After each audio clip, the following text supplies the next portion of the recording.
About 6 years now. I'm comfortable enough in the wilderness that I don't need to stick to main trails anymore, which is probably what got me into this situation in the first place. This happened last October in the Monongahela National Forest in West Virginia. I'd driven up from Virginia for a long weekend, planning to hit some of the more remote sections that didn't see much traffic.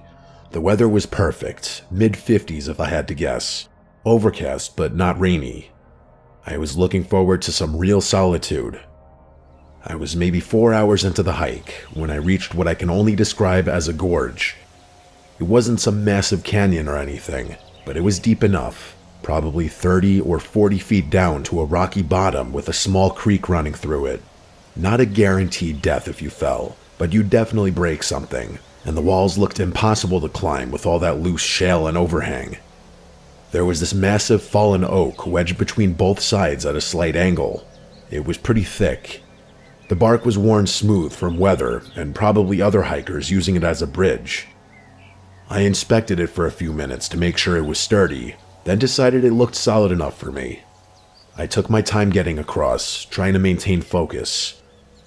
I safely reached the other side, and by the time I was back on solid ground, I realized I'd gotten a really nice adrenaline rush from the balancing act, but then I heard this rhythmic thunking sound behind me. I turned around, and there was a guy on the other side of the gorge, maybe 10 feet from where the tree met the bank. He was older, definitely in his 50s, wearing this ratty camo jacket and old-looking jeans. He also had a scraggly beard that made him kind of look like your stereotypical lumberjack. It took me a second to realize what he was holding. It was an axe, a full-size axe. Maybe he really was a lumberjack, but I couldn't think. I was still in shock at the sight of it. He walked right over to the base of the tree and started swinging his axe at it. I shouted across at him, asking what the hell he was doing. He didn't even look up, he just kept swinging.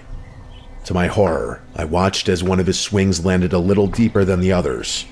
The tree shifted slightly. I yelled louder, telling him to stop, and that I'd just crossed the gorge on that thing. It dawned on me that this guy probably already knew that, and he was trying to strand me on the other side. He didn't show any signs of stopping, so I yelled increasingly insulting things at him, stuff that didn't even make sense. I finally yelled that I'd need to cross back to the other side, and that's when he finally looked up at me and said, "That's not my problem." He said it so casually, like I'd asked him about the weather. I don't know why, but his casual tone infuriated me, and I admit I kind of lost it a little. I started full-on screaming at him. I said some nasty things, and in hindsight, that probably wasn't the brightest decision. I can't remember exactly what, but something I must have said hit a nerve because he stopped swinging the axe abruptly. He actually set it down on the ground before taking a few steps closer to the edge. I could see his face more clearly after that, and it was not a pleasant sight. His eyes were sunken and dark almost, like the skin around them was dark too, if that makes any sense. He leaned over the edge and told me something that I'll never forget. "I know these woods a lot better than you do." Something about the way he said it scared me. Not threatening exactly, but certain, like he was stating a fact I'd be stupid to argue with. We stared at each other for what felt like forever. Then he picked up the axe, turned around, and walked back into the trees. I didn't say anything after him. What was there to say? I stood there trying to process what had happened. The tree was still wedged in place, but I could tell it wasn't stable anymore. The edge on his side was splintered and cracked. I wanted to cross back to the other side right then and there, but there was no way I was entrusting my weight to that tree now. I pulled out my phone, but it had zero service. I decided to cut the hike short. I was mad for sure, but I was also genuinely spooked. I think anyone else in my position would have been too. Something about that encounter felt wrong in a way I couldn't articulate. I started walking downstream, figuring I'd find another crossing and it would take me back in the direction I'd come from anyway. But I was dead wrong. I walked for what must have been an hour, and the gorge only got deeper. I was pretty sure the gap was widening too. I kept thinking I'd find a spot where I could cross, but every turn just revealed more impossible terrain. To make matters worse, the sun was starting to drop. I was beginning to panic. It was getting dark, and I was miles from my car in the opposite direction I needed to go. I started seriously considering whether I'd have to climb down into the gorge and back out, as insane as that seemed. Just then, I stumbled on what looked like a campsite. It was sitting in this little clearing with a fire pit that looked recently used. At first, I was relieved that maybe there was a fellow camper or hiker that could help me, but the more I looked around, the more wrong it felt. I realized that there were these carvings on the surrounding trees, not like initials or anything recognizable, just these deep gouges and symbols. There were also a bunch of weird objects scattered around, like rusted tools and pieces of cloth tied to branches, what looked like animal bones arranged in patterns. It was freaky. As soon as I saw that stuff, I basically hightailed it out of there. I was about twice as scared as I had been 2 minutes ago, which was saying something. And then, as if it couldn't get any worse, I started hearing sounds behind me, stalking me. Footsteps, or something like footsteps. Every time I spun around, though, everything went silent. I started thinking some kind of predator was trailing me. I picked up my pace, hoping whatever was behind me would lose interest. But no. If anything, the sounds only got louder and honestly a little closer. What happened next is still the most terrifying thing I've ever experienced. As soon as I heard the next sound, I looked over my shoulder for like the 20th time and caught a glimpse of someone ducking behind a tree. A person. I froze and scanned the trees, and I realized there wasn't just one. There was another figure further to the left. They'd fanned out.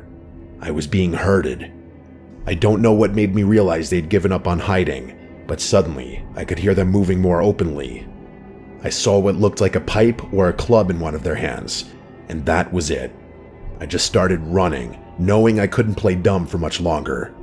And the exact thing I was dreading happened. They started chasing after me, clearly not concerned with being stealthy anymore.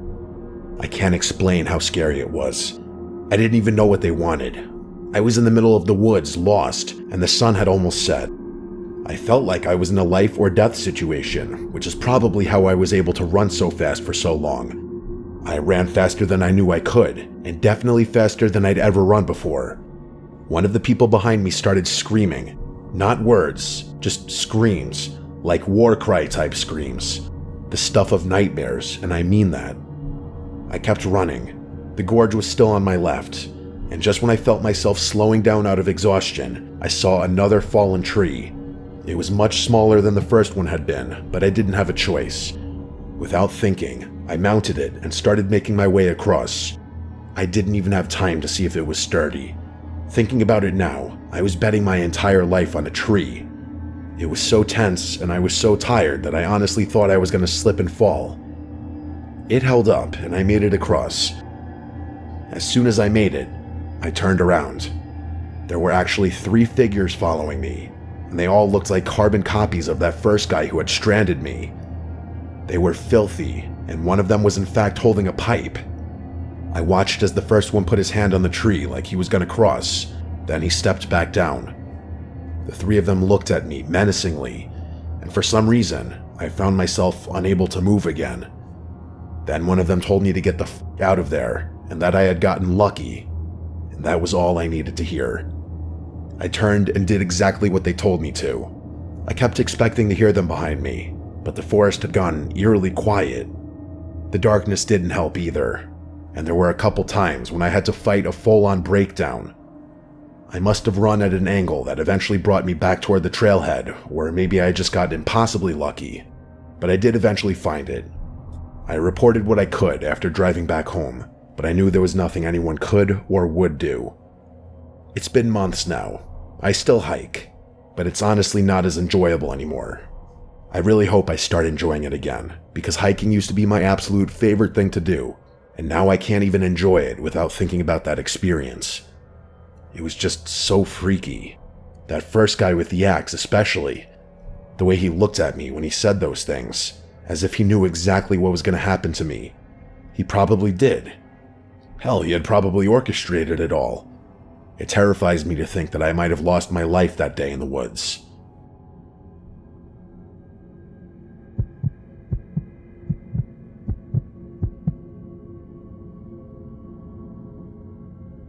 The This happened 3 years ago. I know a lot of people drag things out, but I don't see the need to do that, so I'm just going to say exactly what happened as it happened.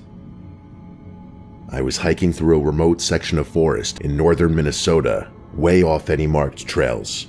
I've always preferred it that way. The actual wilderness, not the sanitized version you get on popular trails with their wooden markers and worn paths. Just me and the woods, the way they're supposed to be. I'd been out there for maybe 4 hours when I noticed I'd lost my bearings. It happens sometimes when you're not following a trail, but usually I can orient myself pretty quickly. This time was different. Nothing looked familiar. The sun was still high enough that I wasn't in immediate danger, but that sick feeling of being lost was already settling into my stomach. I tried to stay calm and kept walking, telling myself I'd spot something recognizable soon. But instead, I started picking up on this rustling sound behind me, the last thing you'd want to hear if you're in my position. The rustling wasn't constant, just every 30 seconds or so, like something was matching my pace. I'd stop, and it would stop too. I'd start walking, and there it was again.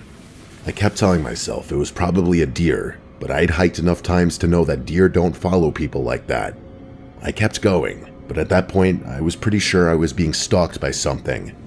And then, all at once, the rustling turned into movement all around me. It was a worst-case scenario. By the time I realized what was happening, it was too late. I was surrounded on all sides by a pack of wolves. 6 or 7 of them, if I had to guess. Some of them were snarling at me, and some of them were just staring. But it was clear to me that, to them, I was a meal. I wasn't going to go down without a fight, though. I had my knife out, even though I knew the odds were stacked against me. I remember thinking, this is it. This is actually how I'm gonna die. Alone in the woods because I was too stubborn to stick to the marked trails. I was trying to decide if I should make myself big or stay still or what, when every single wolf suddenly went rigid. All at once, too. Not like they were reacting to each other, but rather all reacting to something else. Their ears shot up, and they all looked in the same direction, somewhere over my shoulder. And then they just scattered. Scattered as in full-on sprint in the opposite direction from where they'd been looking, almost like they were the ones being hunted. That's when the fear started setting in for real. Until that point, it had just been a wicked adrenaline rush, which makes sense given the life and death scenario I thought I was in. But once I was alone again, I started getting the creeps. The first thing I noticed after the wolves scampered away was that the woods were completely silent. No wind, no birds, no critters, nothing. It was like someone had flipped a switch in there. It was still light out, but things felt a little dimmer, sort of how your vision fades when you're lightheaded or right before you're about to pass out. But the worst part by far was why the wolves had run off in the first place. I mean, they had been scared of something, that much was obvious. But whatever could have scared off an entire pack of wolves from a long distance away, I couldn't imagine. I needed to keep moving, but I felt really unsettled, even in the daylight. I kind of wanted to follow the wolves, but I was pretty certain I had been walking in the right direction to begin with. So I was at a crossroads. Follow the wolves just to potentially get encircled again and get even more lost, or continue in the right direction and possibly encounter whatever it was that had scared them off. An impossible choice. I ultimately decided to keep walking in the direction I thought would take me out of the woods, which meant walking toward whatever it was that the wolves had been freaked out by. My logic was I could waste an hour walking the way the wolves had come from, only to turn around anyway and have to walk back in the dark, or just bite my tongue and walk that way while I still had daylight. So that's what I did. Maybe 20 minutes later, I saw what looked like a clearing up ahead. For a second, I thought it might have been a campsite. I could see what looked like a fire ring, but as I got closer, I realized it was wrong. All wrong. There were symbols carved into the trees surrounding the clearing, not initials or trail markers. These were intentional, deep cuts forming patterns I didn't recognize. It gets worse, though. Things were hanging from the branches on what looked like leather cords. Some looked like bones. Small ones, maybe from birds or rodents. Others were metal, rusted, and twisted into shapes that hurt to look at. The fire pit in the center wasn't just a ring of stones. The stones were delicately stacked on top of one another, like structures. There was weird stuff in the fire pit, too. Pieces of cloth, what looked like jewelry, and other objects I couldn't really identify. But here's what made me really freak out. The smoke. There was this thick, black smoke that was just hanging in the air about 6 feet from the ground. It wasn't moving or dissipating, and it didn't look like it was coming from the fire pit either. It was just there. I really wish I could say it was just leftover smoke from the fire pit. The fire pit didn't even look like it had been used recently. I stood at the edge of that clearing. I was frozen to the spot. For some reason, I just couldn't look away from that smoke. My eyes kept tracking back to it, even when I tried focusing on something else. I really have trouble describing the feeling, but it felt like I was looking through a window at something instead of just being there. Like, it felt like I was standing at my kitchen window, looking out into the backyard instead of actually being in the backyard. I don't really know what that means, but that's what it felt like. There was this feeling building in my chest, like grief and terror mixed together, but for some reason that hadn't happened yet. It was almost like my body was mourning something in advance. I've never felt anything like it before or since. I must have stood there for 5 minutes, just staring at that smoke, before something in my brain finally kicked back online. And no, the smoke didn't dissipate in that time. It just stayed there. I finally worked up the strength to turn around and run. I didn't walk or jog, I literally ran. I was overwhelmed with fear. I didn't know what I was running from, but there was this feeling in my gut that told me I needed to get out of the woods. My memory kind of gets foggy after that.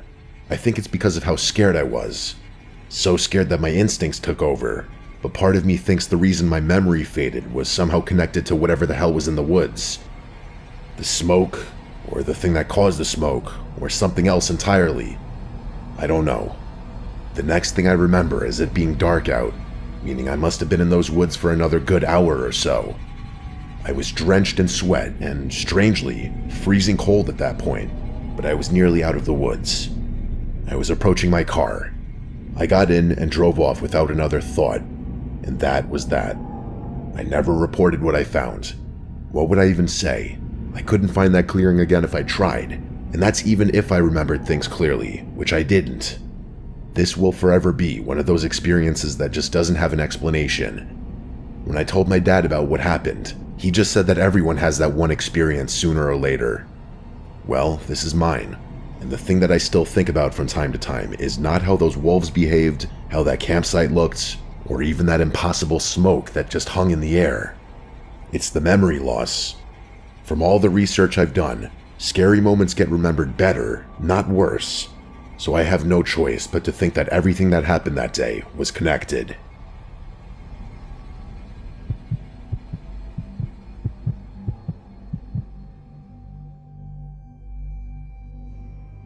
Back when I was younger, me and my friends loved to go camping. Once we got our licenses at 16, we were out almost every weekend camping in new spots. Our parents didn't really care as long as we were able to protect ourselves. For this reason, my dad let us borrow one of his guns. It was a Taurus G2C. This happened when we were 18 and seniors in high school. In February, me and my girl Megan, my friend Colin and his girlfriend Anne were gonna drive to Arkansas and backpack the Ozarks to look at some natural waterfalls. It was a 9-hour drive from where we lived, so we left early and made it there around 7 p.m. We set up camp at one of the setup sites for the night since it was late and we were tired. My girl and I were sharing a tent, and Colin and his girl were sharing another. I had the gun in my tent. Nothing happened on the first night. The next morning, we woke up and made breakfast and drove to the start of the trail. We were gonna hike to a waterfall and then go find a place to set up camp. On the hike to the waterfall, Anne kept saying she saw someone standing still and staring at her, but he had been following and she hadn't seen him move. So we stopped to look, and we saw a man quickly run away. Colin yelled at him to fuck off or we'll kick his ass, mostly probably for show to impress his girl. We were capable of defending ourselves though if needed. We continued the hike and didn't see him again. We eventually made it to the waterfall, and there we had lunch and took pictures. After about 2 hours, we decided to go find a place to camp before it got dark. While we were looking for a place to set up camp, I noticed a freakishly tall, skinny woman staring at us. She had to be at least 6'5". It genuinely freaked me out. I pointed her out, and everyone else got unsettled too. We yelled at her to leave us alone and told her we had a gun. She turned around and walked away. We decided to hike further since we were all creeped out. We had no idea if the two weirdos were connected somehow. After another hour, we found a nice spot next to a small flowing creek with a relatively deep pool of water. So we decided to get in the water and relax. While we were splashing around, we talked about the earlier incidents and joked that they were probably hillbillies on drugs. When the sun started to set, we decided to get out and make dinner. We brought chicken breast to grill, rice and vegetables to boil, and some potatoes. We always ate well on our campouts. While I was cooking, Colin set up his tent and helped me with mine. I finished cooking, and we ate before cracking open some of the alcohol we brought. I was, and still am, a pretty heavy smoker, so I brought some weed and papers to roll up. We wanted to have a good time since we put a lot of money into this trip. We told stories and laughed in our intoxicated state. It got to a point where Colin fell out of his chair and just laid on the ground laughing. We did this late into the night and eventually went to our tents. Megan and I were messing around in our tent when we suddenly heard someone laughing outside. At first, I thought it was Colin laughing at us for some reason, so I yelled, "What's so funny?" Colin yelled back, "That wasn't me." That sank my soul and immediately sobered me up. I grabbed the gun, rushed out of the tent, and fired a few shots into the air, yelling for whoever it was to leave us alone or I'd shoot them. That seemed to do the trick because I heard footsteps running away. We moved our tents closer together and decided to have one person stay up at a time as lookout. The next day, we debated going home early, but ultimately decided against it. We were sure we'd scared off whoever it was, so we planned to hike somewhere closer to the exit and camp for one final night. After breakfast, we packed up camp and started the hike back. During the hike, we ran into some other hikers and told them what had happened. They were freaked out too. We chatted for a bit, then continued on. When we stopped for lunch, I realized those were the only other people we'd seen so far, despite there being a ton of cars in the parking lot earlier. After lunch, we continued down the trail, and after about 6 miles, we decided to set up camp. We were around 3 miles from the nearest exit. We pitched our tents and cooked steak and potatoes for dinner. We ate, drank, and smoked again before heading to the tents. In the middle of the night, I woke up needing to pee, so I stepped out of the tent. Out of paranoia, I made sure to bring the gun. While I was peeing, I heard leaves crunching nearby. My heart immediately stopped. I grabbed the gun, finished up, pulled up my pants, and turned on my headlamp. The beam revealed the man from the day before, standing in the distance, holding a machete. I could see him clearly this time. Long, dirty black hair, and super lanky. I screamed and raised the gun as he started charging at me. I fired off every shot I had and must have hit him somewhere, because I heard him yell and saw him fall. By now, Colin, Megan, and Anne were all awake. I told them to pack up. We needed to leave fast. I didn't want to involve the police since I wasn't sure if I could get charged for something, and honestly, his life didn't seem worth it. We didn't bother packing the tents since there wasn't time. We grabbed our bags and practically ran the final 3 miles, making it back to the cars in under an hour. We climbed in, locked the doors, and decided to sleep in the car for the night. We covered the windows and tried to get some rest. When we woke up in the morning, we left immediately and stopped for breakfast at a diner in a small town. We never called the cops, and I'm still conflicted about whether we should have. This happened years ago, and no reports about it ever came out, so for all I know, those psychopaths are still out there.